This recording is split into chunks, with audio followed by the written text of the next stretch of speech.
Hello and welcome back to the podcast. My name's Oscar. I'm your host of the Not That Oscar podcast. Every week we speak about the biggest pieces of news in the film and TV industry. And this week it is jam-packed with stuff. We are not only talking about Cannes Film Festival, but CinemaCon is going on right now. So we have some news from Warner Brothers and a couple of the other big studios. So I'm going to be chatting through that. Some general movie news. We've got Disney. I'm a little bit annoyed about them at the moment with what they've been up to. Sony have been announcing plenty of stuff.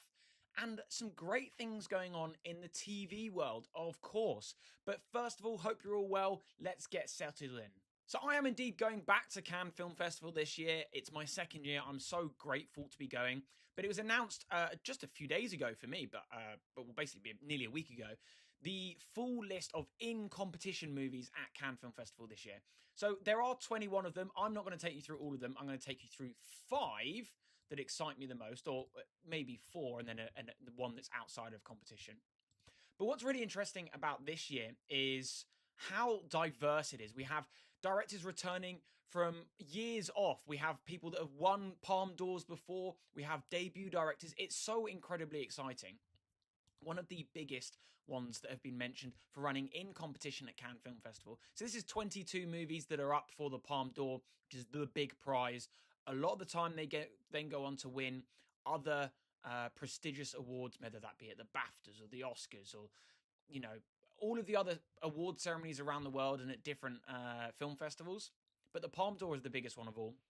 Now, first up is my prediction for a movie that will get nominated for Best Picture next year. I know, bold to make that claim already, but this is Sheep in the Box, okay? Directed by Hirokazu Koreeda, who had previously done Monster and Shoplifters. So Shoplifters had won the Palme d'Or back in 2018, and he won the jury prize at the 2013 Cannes Film Festival for Like Father, Like Son. So he's well known in the industry. He's loved, and at Cannes, which will give him a boost for sure. So the synopsis of Sheep in the Box is: in the near future, a couple take a state-of-the-art humanoid into their home as their son. I mean, look, that is probably going to cause a hell of a lot of problems. I like movies about AI. I don't like AI. A lot of people don't. I think it's a terrible thing. But when movies tackle it quite well, I'm intrigued by it. It's kind of giving me Detroit Become Human vibes from what I know so far. If you ever played that amazing PlayStation 4 and 5 game, that's kind of the vibe I'm getting from it at the moment.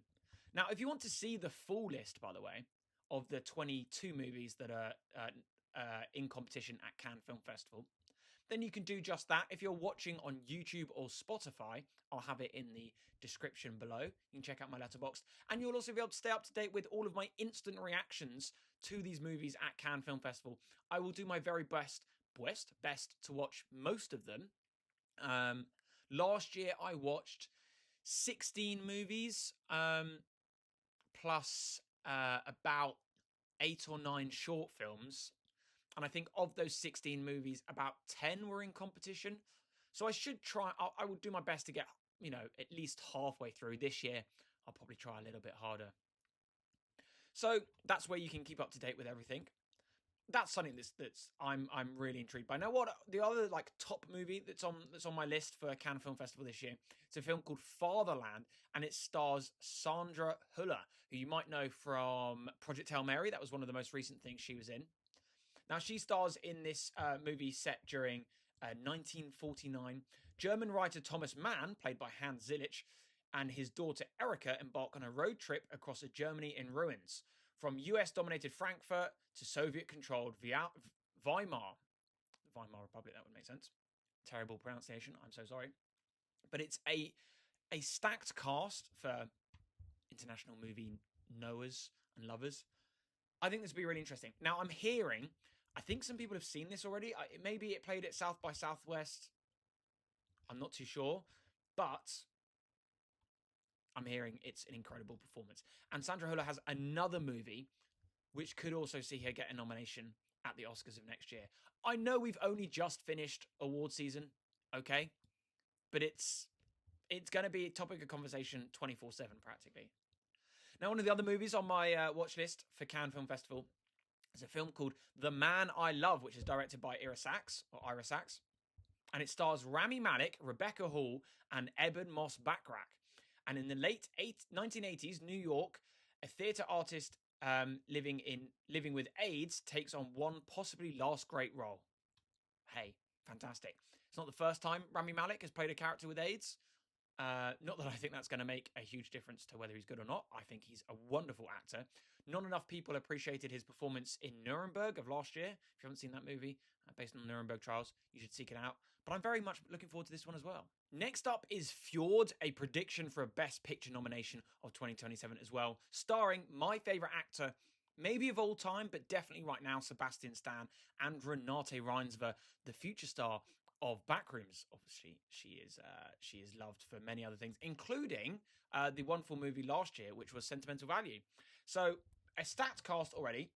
Love those two. Now, this is set in Norway, and it stars a Catholic and Romanian family settling in a Norwegian village, the mother's birthplace. They quickly bond with the Halbergs, who live in a neighbouring house near the bay. Despite their very different upbringings, the children of both families soon become close friends until the Gregorius, which is one of the other families, are suspected of hurting their own children. So it sounds like it's going to be a pretty intense watch. It is a straight drama, and it's the first time that Sebastian Stan gets to work with a Romanian director. Of course, he is from Romania, so I'm very, very much in tune for this one. Now, one of the other movies that has caught my eye is not in competition, but if anyone's ever seen Train to Busan or Peninsula or The King of Pigs, then that director, Yeon Sang-ho, has a new film called Colony, which is being shown at Cannes Film Festival. It's a zombie movie, of course. He loves to make them. So Professor Seong is thrust into a bloody nightmare when a rapidly mutating virus is released during a biotech conference, causing authorities to seal the facility. Trapped inside with no escape, Seong, along with a small group of survivors, must fight to stay alive while the infected undergo horrific transformations. Hell to the yes. A high-rise building with zombies. What could go wrong? I'm going to be sat. I do my very best to watch that at Cannes Film Festival. Those are like the 5 main ones that have kind of caught my eye. If there's any others from Cannes, from the announcement, from that list that you can find in the video description down below, then let me know in the comment section or reach out to me. You can know I post videos on TikTok every single day. So, message me there. Message me on one of my comment sections. DM me. I will do my best to try and keep up to date with you guys. But yeah, we've got a great community going on here. So join in, specifically on YouTube and TikTok. Now, there's some big pieces from CinemaCon at the moment.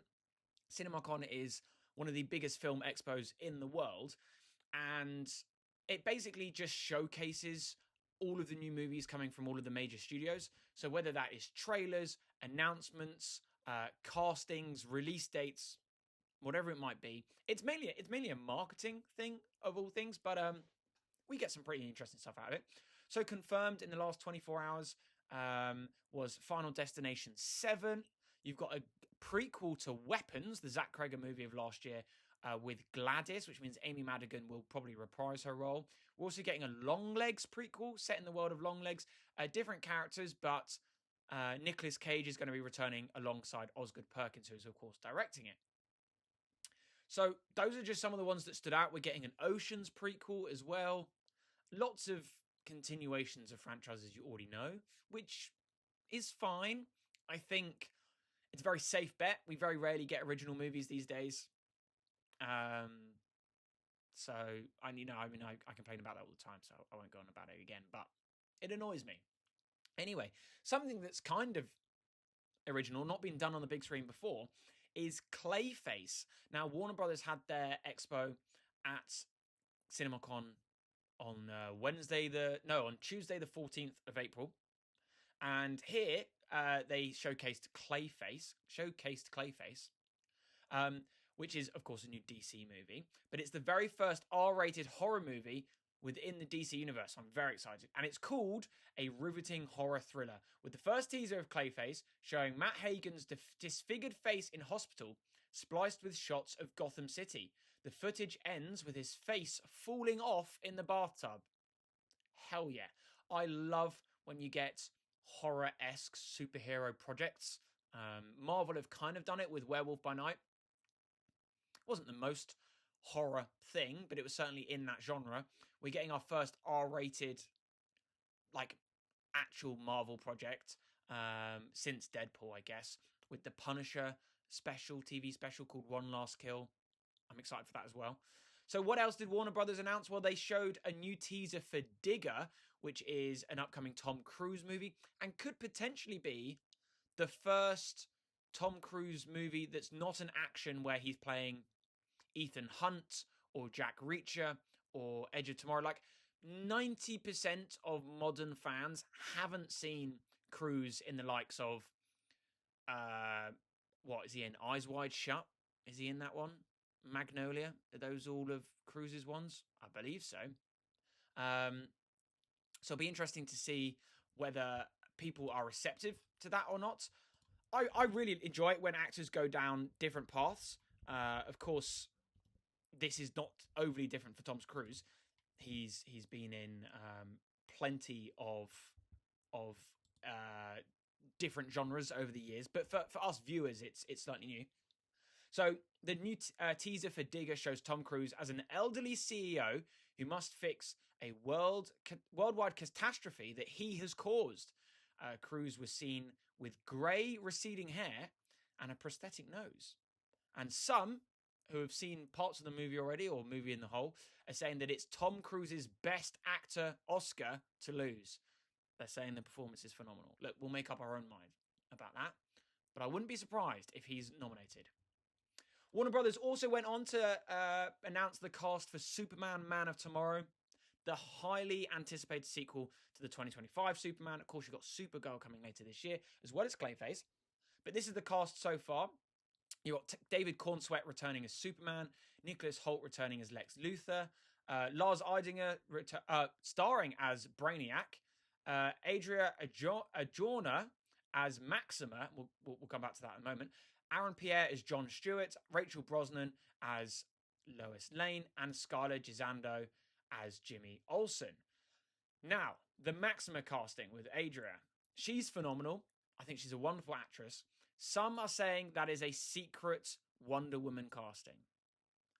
I would also be open to the idea of that, because in previous announcements, they have used different characters to hide who they really are. I think John Stewart, I think when Aaron Pierre was like linked to something, same with maybe Rachel Brosnan as well.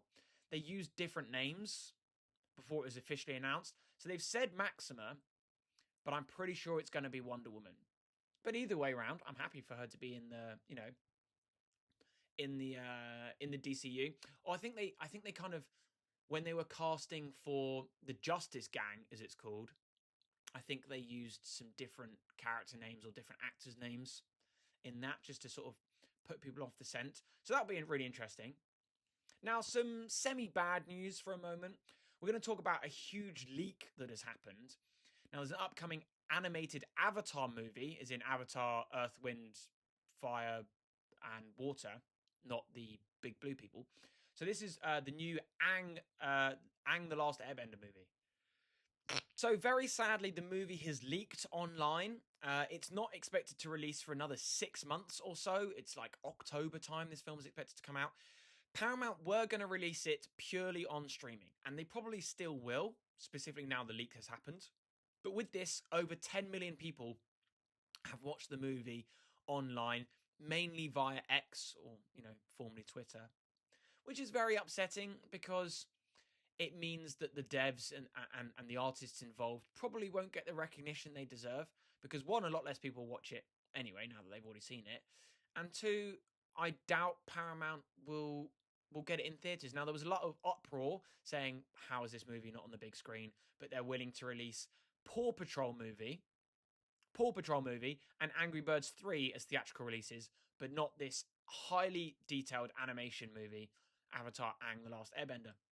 And I'm hearing the animation in this, like, puts the likes of Invincible or other recent animation projects to shame. Like, it looks really, really good. So I'm intrigued. I wonder how Paramount will react, whether it will be a, well, you've leaked it, so everyone come to Paramount to watch this movie that so many people have been talking about and use it as a marketing technique to get more paying customers, which I wouldn't be surprised? Or are they going to listen to the demands of the viewers and people online and give it a theatrical release, even if it's a limited window? Be interesting to see what they do. Paramount are trying to take down obviously all of these leaks, but 10 million views, that's a lot of people. If everyone was paying, let's use dollars, average $15, which would be anywhere between, for us, about 10 and 15 pounds. That's quick math. Well, it's like 150 million dollars, isn't it? They're missing out on there if it was a theatrical release.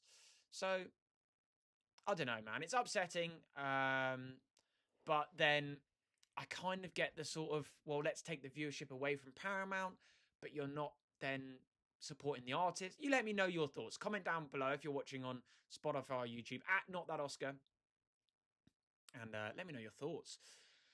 More sad news before we start picking things up again. Disney has now laid off 8% of Marvel staff, and they've laid off the entire home entertainment team.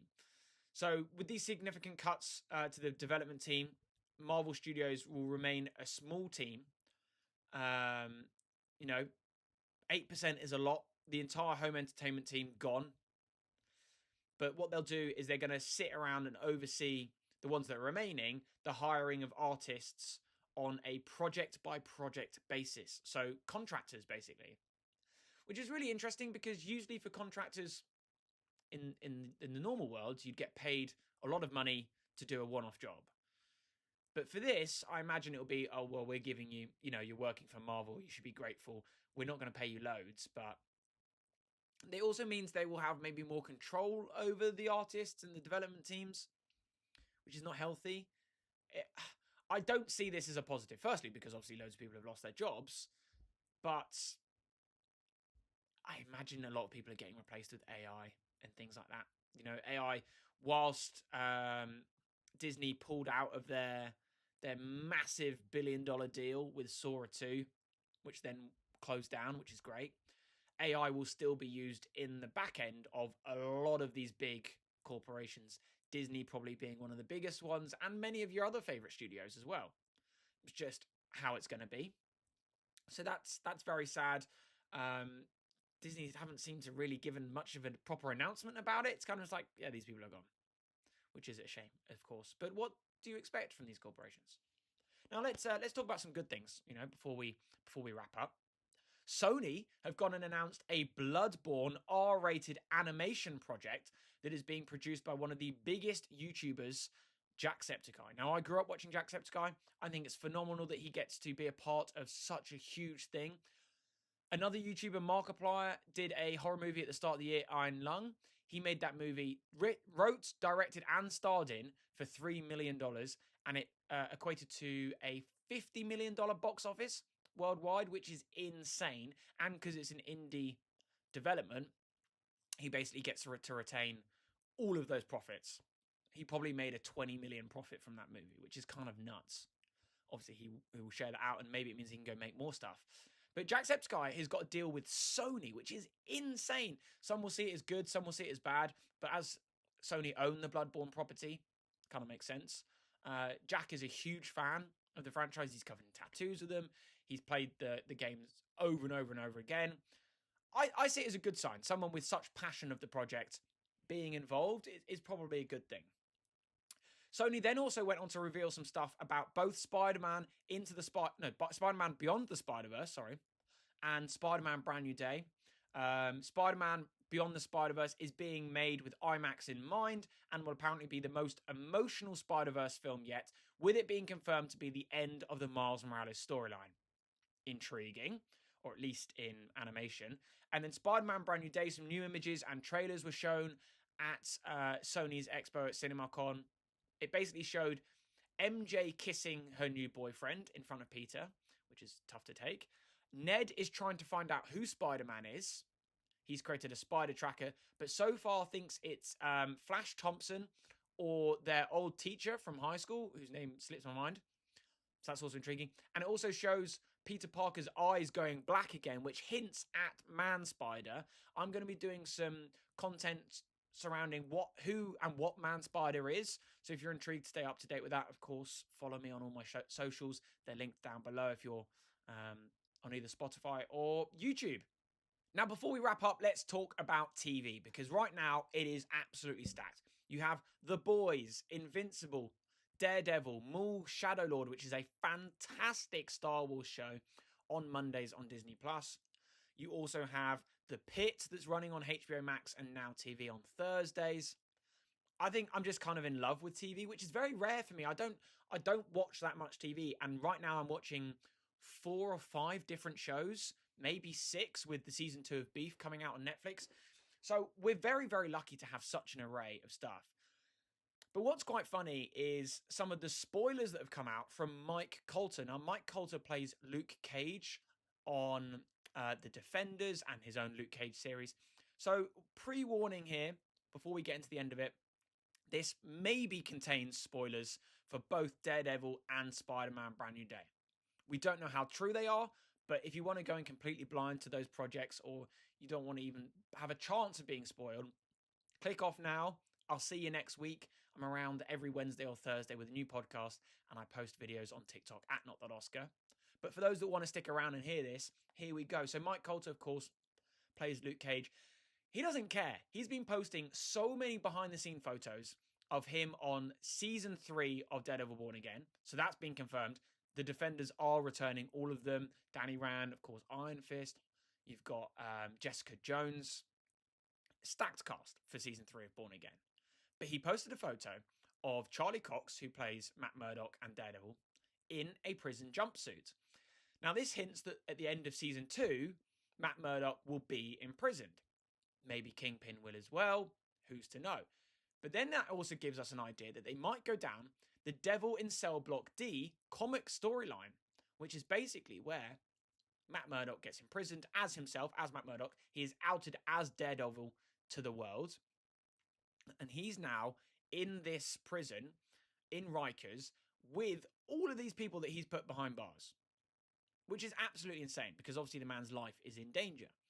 And he's fighting. He probably survives. Well, he will survive. And then that will lead us into Spider-Man Brand New Day. Now, the clips we've seen of this from the trailers or images is it has Spider-Man fighting the Hand inside the prison. Now, the Hand, you might know if you're a Daredevil fan, was in season 1 and 2 of Daredevil, I believe. Now, the Hand are here to maybe execute Matt Murdock, maybe save him. We don't know, but Peter Parker / Spider-Man will be saving Matt Murdock from the Hand. Or he's at least fighting the Hand in the prison.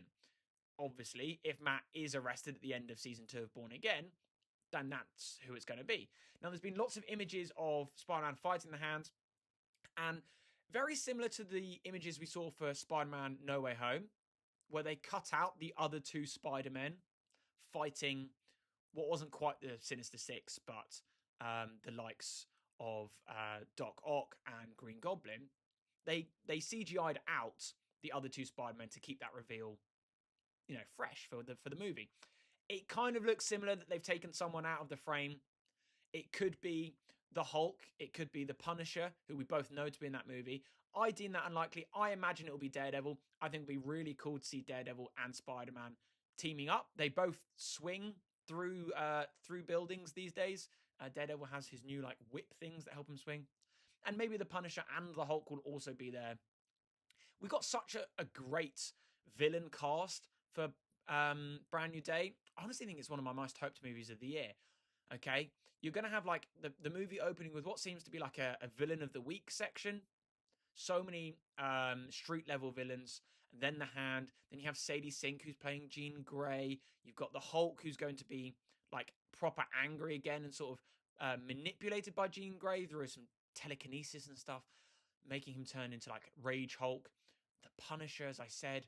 You got 8-Ball, you've got Jackal, you've got Tombstone. I'm so beyond excited.